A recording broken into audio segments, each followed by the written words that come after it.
All right, today we're talking about something I'm willing to bet almost everyone listening has felt. It's this weird thing called the ambitious laziness paradox.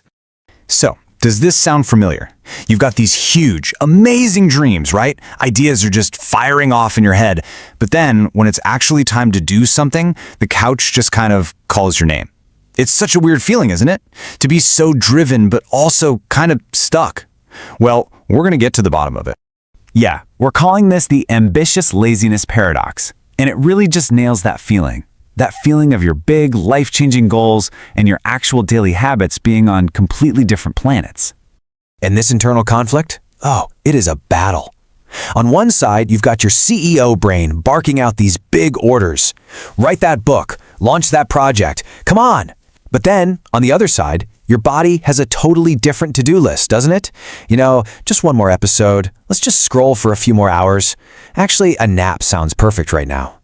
It's this constant back and forth, and honestly, it's just draining. And this whole thing, it just traps you in this really frustrating cycle. You get all fired up about some huge ambition, you can see it and you can feel it, and then, poof, the motivation just evaporates. And you're left sitting there thinking, what is wrong with me? But hold on, what if we're asking the wrong question? What if this isn't some deep character flaw? What if you're not actually lazy? What if it's just a biological response? And that brings us to a pretty radical idea, actually. What if laziness isn't your fault? Seriously, think of it less like a bug in your personal software and more like a feature. I mean, think about it. We're all taught from a young age that being lazy is like a moral failing. It's a failure of willpower. The message is simple. If you're not getting things done, you're just not trying hard enough. But you know what? That's not the whole story. Not even close. Because here's the real truth, and this is probably the most important thing you'll take away from this. That feeling we call laziness. It's often a signal, a really powerful one. It's your nervous system slamming on the emergency brakes because it's trying to protect you from something it sees as a threat. So this protective instinct is what we're going to call your brain's survival mode. And now we're going to get into the science of why those big, exciting goals you have can actually feel like huge, scary threats to your system. So what is survival mode exactly?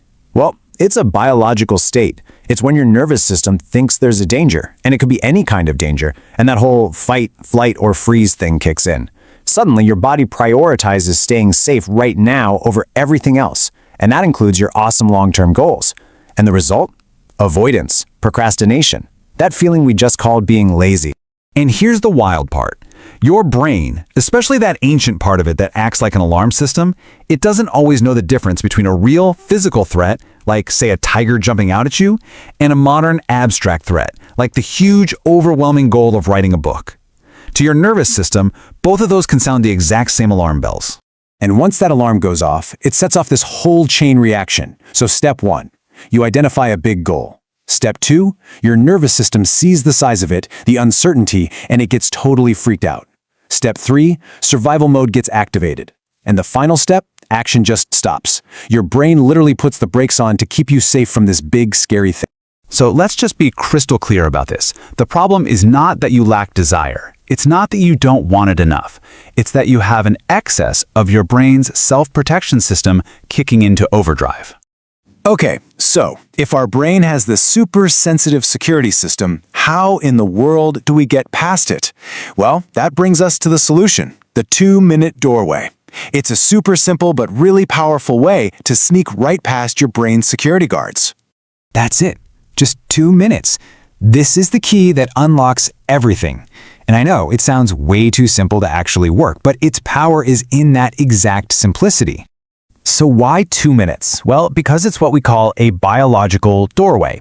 A task this small is completely, totally non-threatening. It's so tiny that it just flies right under the radar of your brain's threat detection system. No alarms go off, nothing.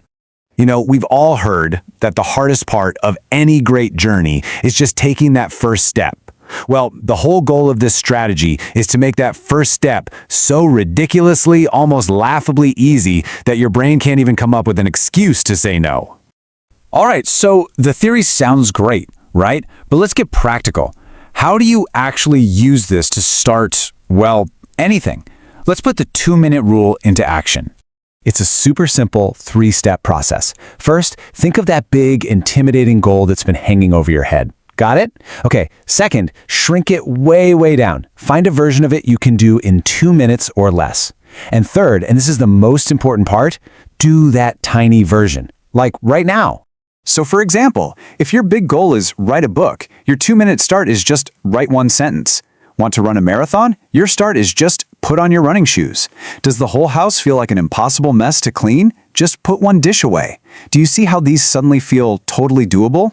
And this is absolutely crucial to remember. When you do your 2-minute task, the goal is not to finish the whole thing. Nope. The only goal is just to start. That's it. That's the win. Because starting is what builds momentum. It's the first domino that knocks over all the others and really defeats that feeling of procrastination.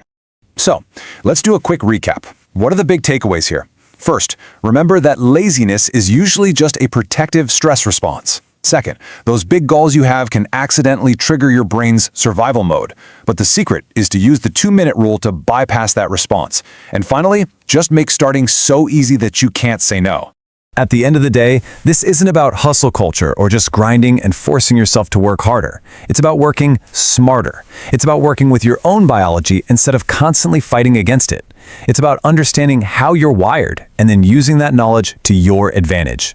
And that really just leaves us with one last important question for you. Thinking about your own big goals, your own ambitions, what great thing are you going to start for just 2 minutes today?